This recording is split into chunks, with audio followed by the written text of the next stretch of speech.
Assalamualaikum warahmatullahi wabarakatuh. Bismillahirrahmanirrahim. Alhamdulillahi rabbil alamin. Wassalatu wassalamu ala ashrafil anbiya'i wal mursalin wa ala alihi wa ashabihi ajma'in. Subhanaka la ilma lana illa ma 'allamtana innaka antal alimul hakim.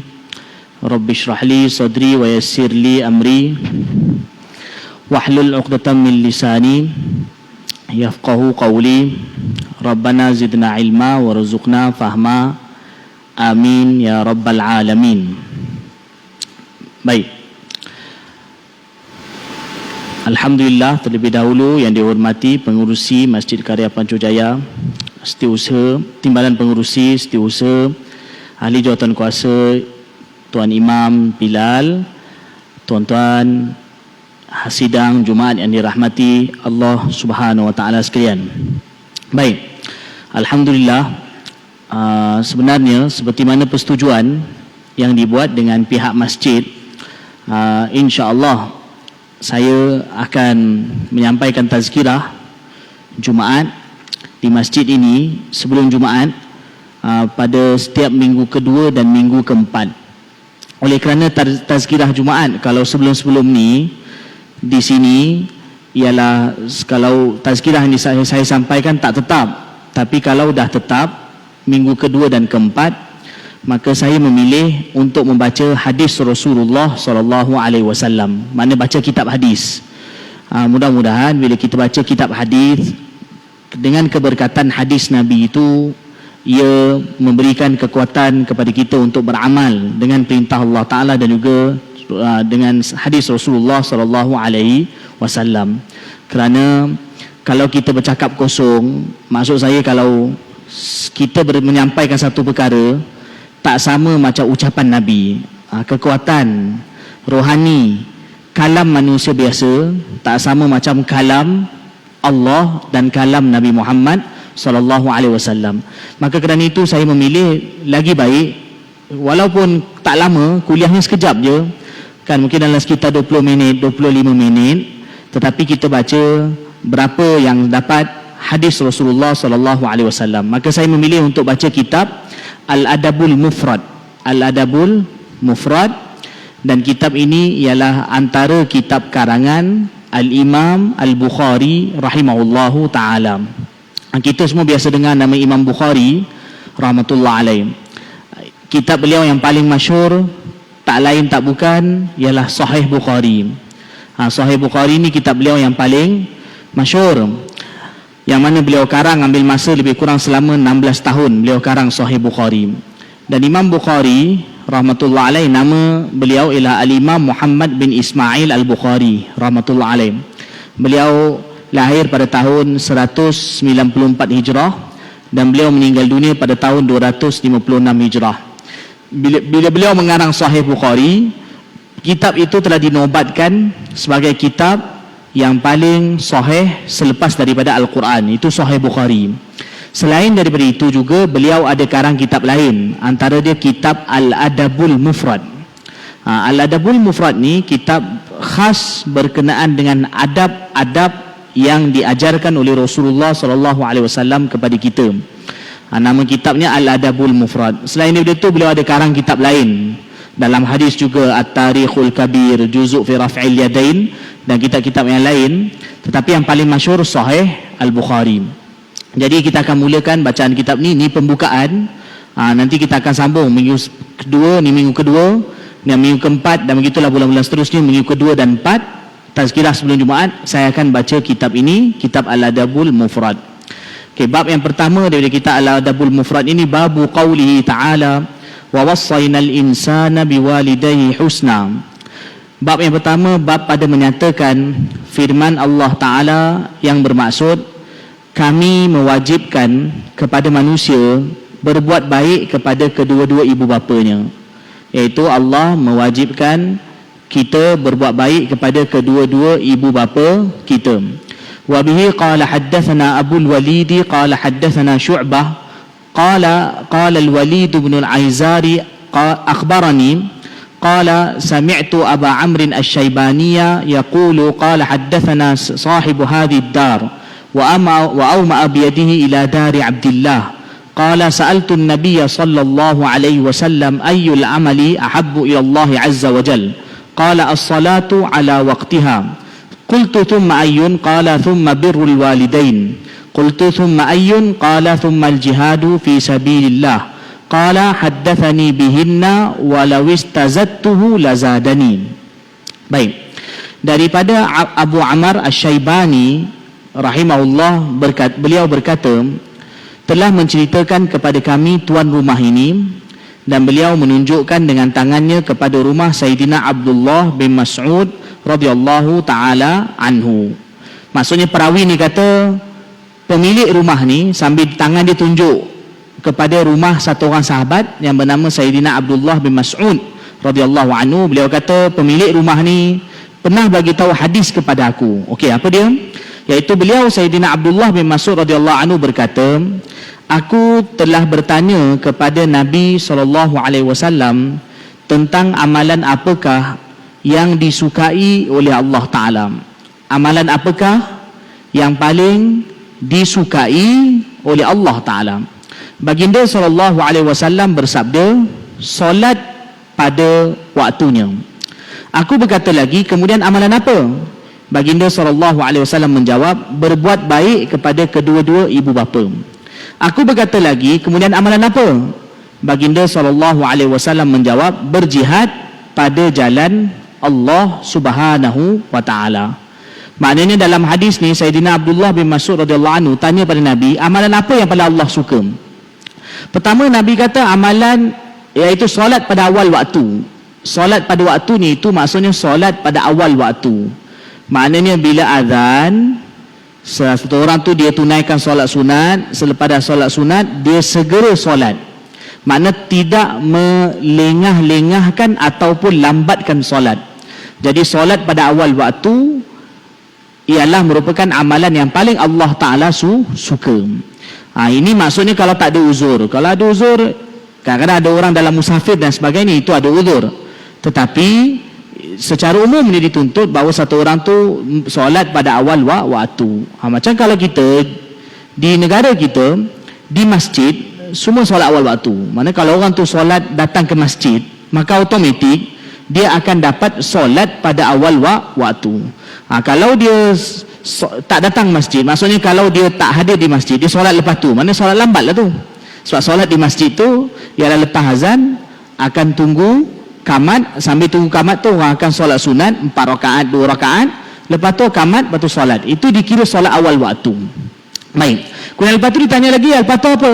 Nabi kata amalan yang paling Allah suka ialah berbuat baik pada ibu bapa. Lepas tu ditanya lagi, apa dia? Lepas tu Nabi bagi tahu jihad jalan Allah Subhanahu wa taala. Kalau kita tengok amalan yang pertama ni solat ni ialah hubungan antara Allah dengan hamba. Jadi itu amalan yang paling Allah suka. Selepas tu Nabi bagi tahu iaitu buat baik pada ibu bapa. Ini hubungan makhluk dengan makhluk, manusia dengan manusia. Iaitu nak bagi tahu bahawa dalam hubungan makhluk dengan Allah, maka amalan yang paling dituntut untuk dijaga solat. Dan dalam hubungan makhluk dengan makhluk, manusia dengan manusia, maka amalan yang paling dituntut untuk dijaga ataupun perkara yang paling dituntut untuk jaga iaitu buat baik kepada ibu bapa. Berbuat baik kepada ibu bapa. Bahkan ada dalam ayat Al-Quran yang lain, Allah bagi tahu jangan kamu syirikkan Allah Ta'ala dengan sesuatu pun. Selepas tu Allah kata buat baik pada ibu bapa. Maknanya selepas hak Allah, Allah bagi tahu hak dengan ibu bapa, nak bagi tahu dalam kalangan semua hak sesama makhluk, hak yang paling besar dituntut satu orang tu tunaikan ialah hak dengan ibu bapa. Kerana itu juga Imam Bukhari rahmatullah alaih mulakan kitab beliau ini dalam bab adab yang paling dituntut untuk ditunaikan ialah adab dengan ibu bapa. Ialah adab dengan ibu bapa, al-adabul mufrad. Okey, baik. Lepas tu beliau kata jihad, lepas tu Nabi SAW beritahu jihad di jalan Allah Ta'ala. Jihad jalan Allah iaitu untuk menegakkan agama Allah Subhanahu Wa Ta'ala, juga termasuk iaitu amalan yang paling Allah Ta'ala suka. Solat, buat baik beri apa, dan untuk menegakkan agama, amalannya ialah jihad di jalan Allah Ta'ala. Kemudian beliau berkata, beliau ni mana Abdullah bin Mas'ud radhiyallahu anhu berkata lagi, baginda SAW bersabda demikian, kalau sekiranya aku meminta tambah, nescaya baginda SAW akan menambahnya. Maksud dalam hadis tu Nabi beritahu 3 amalan yang paling Allah suka. Solat awal waktu, buat baik pada ibu bapa, dan jihad. Lepas tu Sayyidina Abdullah bin Mas'ud tak tanya lagi. Beliau kata kalau mungkin aku tanya, Nabi mungkin akan bagi tahu lagi amalan lain yang paling Allah Ta'ala suka. Setakat dalam hadis tu 3. Baik. Wa bihi qala haddathana Adam qala haddathana Syu'bah qala haddathana Ya'la bin Atha an abihi an Abdullah bin Umar radhiyallahu ta'ala anhuma qala ridha rabbi fi ridhal walid wa saqatur rabbi fi saqatil walid. Daripada Sayyidina Abdullah bin Umar radhiyallahu anhuma, beliau berkata, keredaan Tuhan itu bergantung kepada keredaan ibu bapa, dan kemurkaan Tuhan itu bergantung kepada kemurkaan ibu bapa. Maksudnya antara satu orang tu nak dapatkan antara perkara satu orang tu nak dapatkan redha Allah ialah dengan mendapatkan redha ibu bapa. Kalau satu orang tu dia marahkan ibu bapa dia, maka dia tak boleh dapat redha Allah, bahkan dia akan mendapat kemurkaan daripada Allah Ta'ala. Jadi kerana itu, antara perkara yang perlu diambil berat, satu perkara, kita dituntut untuk jaga bukan hak dengan Allah saja. Kita bukan kena jaga solat, puasa, zakat, haji je. Bahkan hubungan sesama manusia juga dituntut daripada kita untuk jaga. Kadang-kadang ada orang walaupun amalannya banyak, solat, puasa, zakat, haji, tapi bila amalan dengan manusia sangkut, hubungan dengan manusia sangkut, maksudnya ada bermasalah, maka di akhirat juga akan jadi masalah. Kerana itu, untuk kesempurnaan iman, ialah seorang perlu ambil berat hubungan dengan Allah dan juga hubungan dengan manusia, terutama hubungan dengan ibu bapa. Kalau hubungan dengan ibu bapa bermasalah, sangkut, menyebabkan juga silap-silap, bahkan na'udzubillah, satu orang tu dengan Allah pun jadi sangkut. Maksudnya keredaan Allah Ta'ala juga dia tak ada dapat. Baik. Babu birril bab yang kedua, bab yang pada menyatakan berbakti, iaitu berbuat baik kepada ibu. Tadi hak ibu bapa, kemudian Imam Bukhari susuli dengan bab berbuat baik kepada ibu. Wa bihi qala haddatsana Abu Asim qala an Bahz bin Hakim an abihi an jaddihi qultu ya Rasulullah man abar qala ummak qultu man abar qala ummak qultu man abar qala ummak qultu man abar qala abak thumma al-aqrab fal-aqrab. Daripada Bahz bin Hakim, daripada bapanya, daripada datuknya. Datuk beliau ni iaitu Sayyidina Muawiyah bin Hayadah, iaitu Ibnu Muawiyah bin Ka'ab al-Kushairi. Aku telah berkata, Muawiyah ni berkata, dekat sini ditulis nama dia Muawiyah bin Hidah. La'alla sawab, boleh jadi yang betulnya namanya Muawiyah, sahabat ni nama dia Muawiyah bin Hayadah, Sayyidina Muawiyah bin Hayadah radhiyallahu anhu. Jadi beliau berkata, aku telah berkata, wahai Rasulullah, kepada siapa patut saya berbakti? Baginda SAW bersabda, ibumu. Aku berkata lagi, kepada siapa patut saya berbakti? Baginda SAW bersabda, ibumu. Aku berkata lagi, kepada siapa patut saya berbakti? Baginda SAW bersabda, ibumu. Aku berkata lagi, kepada siapa patut saya berbakti? Baginda SAW bersabda, ayahmu. Kemudian orang yang paling dekat kedudukannya seperti bapa, saudara dan seterusnya. Dalam hadis ni, sahabat ni Sayyidina Muawiyah ni, Muawiyah bin Hayadah radhiyallahu anhu, tanya pada Nabi 4 kali. Beliau tanya pada Nabi 4 kali. Maknanya, wahai Rasulullah, siapa saya nak buat baik kat dia? Nabi kata, ibu engkau. Lepas tanya lagi, lepas tu siapa? Ibu engkau. Lepas tu siapa? Ibu engkau. Lepas tu baru Nabi kata ayah. Nak bagi tahu bahawa di antara ibu bapa, seorang itu dituntut untuk buat baik pada dua-dua ibu bapa. Tapi antara ibu dan ayah, hak yang lebih ialah hak ibu. Hak yang lebih ialah hak ibu. Walaupun dua-dua kena buat baik, tapi hak dengan ibu adalah lebih, kerana pengorbanan ibu juga kepada anak adalah lebih daripada pengorbanan ayah. Walaupun tak dinafikan dua-dua buat baik, tapi secara umumnya ialah pengorbanan ibu lebih daripada ayah. Kerana mengandungkan anak sahaja itu sudah cukup pengorbanan yang tak ada boleh ditandingi oleh mana-mana kebaikan. Melahirkan anak je, melahirkan anak. Sebab itu besarnya pasal lahirkan anak. Ada dalam hadis Nabi bagi tahu bahawa wanita kalau mati melahirkan anak, maka wanita itu mati syahid. Syahid maksudnya syahid akhirat. Ini kerana besarnya pahala lahirkan, nak beritahu beratnya melahirkan anak. Sebab itu dalam hadis juga dia beritahu bila mana-mana wanita lahirkan anak, selepas dia lahirkan anak, dia punya dosa bersih, gugur dosa dia seolah-olah macam dia baru dilahirkan. Wanita tu nak bagi tahu bahawa melahirkan anak bukan benda senang. Jadi kan itu ibu Nabi SAW bagi tahu dalam banyak-banyak hubungan dengan orang, hubungan yang paling kena jaga ibu bapa. Dan antara dua ibu bapa yang paling kena jaga ibu. Ibu dia lebih perlu dijaga berbanding ayah. Jaga dua-dua, tapi ibu punya hak adalah lebih. Lepas tu Nabi kata bawa ayah. Kali keempat baru Nabi kata ayah engkau. Lepas tu Nabi kata yang dekat. Lepas tu maknanya kalau ibu dah tak ada, jaga betul-betul ayah. Ayah dah tak ada, katalah contoh dua-dua dah tak ada, lepas tu jaga. Contoh kata kalau ada datuk nenek, jaga datuk nenek. Kalau itu pun dah tak ada, iaitu adik-beradik mak ayah, maksudnya bapa saudara dan mak saudara, itu dah tak ada. Lepas tu hubungan kita adik-beradik, dan begitulah seterusnya. Yang dekat mana perlu dijaga. وبه قال حدثنا سعيد بن أبي مريم قال أخبرنا محمد بن جعفر بن أبي كثير قال أخبرني زيد بن أسلم عن عطاء بن يسار عن ابن عباس رضي الله عنهما أنه أتاه رجل فقال إني خطبت امرأة فأبت أن تنكحني وخطبها غيري فأحبت أن تنكحه فغرت عليها فقتلتها فهل لي من توبة؟ قال أمك حية؟ قال لا. قال تب إلى الله وتقرب إليه ما استطعت. فذهبت فسألت ابن عباس لما سألته عن حياة أمه؟ فقال إني لا أعلم عملا أقرب إلى الله عز وجل من بر الوالدة.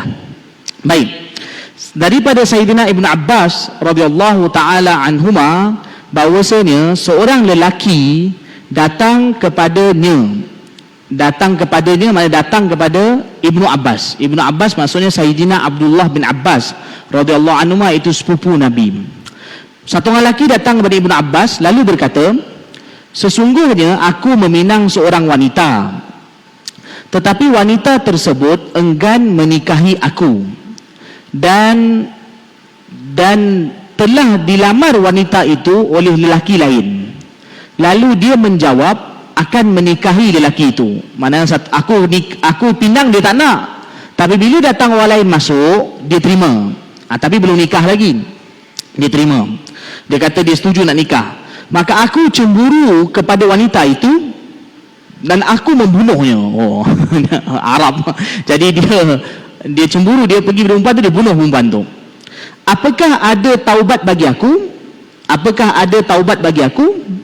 Sayyidina Ibn Abbas radhiyallahu anhu bertanya, apakah ibumu masih hidup? Dia menjawab, tidak. Sayyidina Ibn Abbas radhiyallahu anhu berkata, bertaubatlah engkau kepada Allah Ta'ala dan dekatlah kepadanya. Maknanya buatlah amalan untuk dekatkan diri kepada Allah Ta'ala semampu engkau.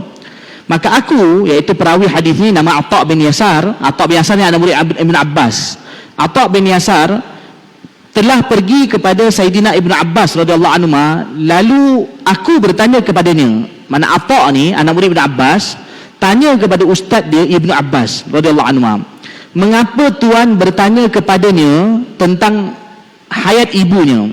Mana kenapa tuan tanya ibu hidup tak lagi tadi?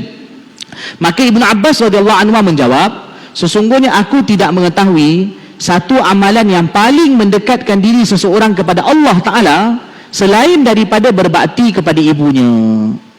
Maksudnya dalam kisah ni, lelaki tu dia dah bunuh perempuan tu. Jadi dia tanya kepada Ibn Abbas, boleh tak saya taubat? Kalau saya nak taubat, boleh tak saya taubat? mungkin timbul persoalan, kalau orang bunuh orang tak kena kisos. Dia kisos ni kalau kata keluarga tu report. Kadang kalau tak report, tak adalah, tak berlaku. Tapi lelaki tu tetap buat salah, tetap dikira sebagai bersalah. Allah boleh ampunkan dosa dia. Kan dalam hadis Al-Quran beritahu bahawa Allah boleh ampunkan dosa orang sesiapa yang melakukan kesalahan, walau bersama kesalahan dia pun selagi tak syirik. Syirik Allah tak ampun, maknanya kafir lah, kafir. Baik. Jadi lelaki ni kata, aku dah bunuh dia, tapi sekarang aku dah menyesal, aku boleh taubat tak? Ibn Abbas tanya, ibu kau hidup tak lagi? Maknanya kalau lelaki tu jawab bahawa ibu saya masih hidup, maka Ibn Abbas akan kata, buat baik pada ibu kau. Tapi dia kata ibu saya dah mati. Ibn Abbas kata kalau macam tu, taubatlah banyak-banyak, istighfar, taubat, banyakkan buat amalan baik. Lepas lelaki tu pergi, anak murid Ibn Abbas nama Atha' bin Yasar jumpa Ibn Abbas. Tanya, tuan, tadi kenapa tuan tanya bahawa ibu dihidup ke tak? Ibn Abbas kata, dalam banyak-banyak amalan, aku tak tahu mana-mana amalan yang lebih besar untuk mendekatkan diri pada Allah dan untuk taubat melebihi daripada berbakti kepada ibu. Mana amalan ni yang paling hebat sekali, iaitu berbakti kepada ibu. Berapa minit lagi nak azan? Berapa minit lagi tuan? Takut terlajak pula. Lagi 3 minit. Lagi 3 minit. Sempat lagi. Hadis ni pun senang. Babu birril ab. Ni pun hadis depan ni. Babu birril ab. Bab pada menyatakan berbuat baik kepada bapa pula. Tadi buat baik pada ibu, sekarang buat baik pada bapa.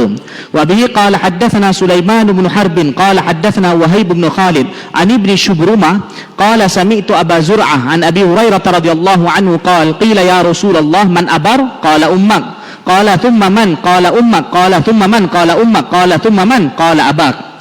Daripada Sayyidina Abu Hurairah radhiyallahu anhu, beliau berkata, seseorang bertanya kepada Rasulullah sallallahu alaihi wasallam, kepada siapa saya patut berbakti?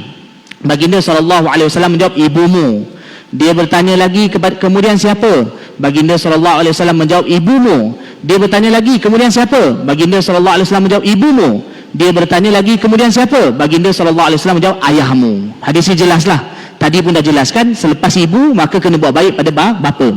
Okey, satu lagi hadis last. Wa bi qala hadatsana Bishr bin Muhammadin qala akhbarana Abdullah qala akhbarana Yahya bin Ayyub qala hadatsana Abu Zur'ah an Abi Hurairah radhiyallahu anhu ata rajulun nabiyallah sallallahu alaihi wasallam faqala ma ta'muruni faqala birra ummak thumma 'ada faqala birra ummak thumma 'ada faqala birra ummak thumma 'ada ar-rabi'ah faqala birra ummak thumma 'ada al-khamisah faqala birra abak.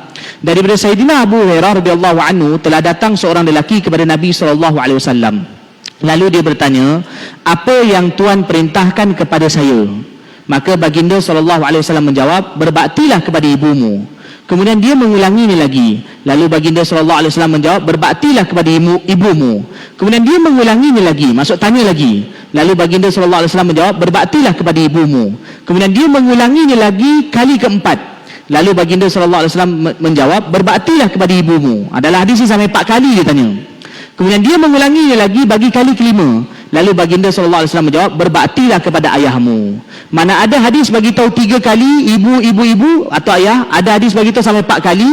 Lepas tu baru Nabi sallallahu alaihi wasallam beritahu ayah. Jadi maknanya dalam hak kena utamakan hak ibu bapa.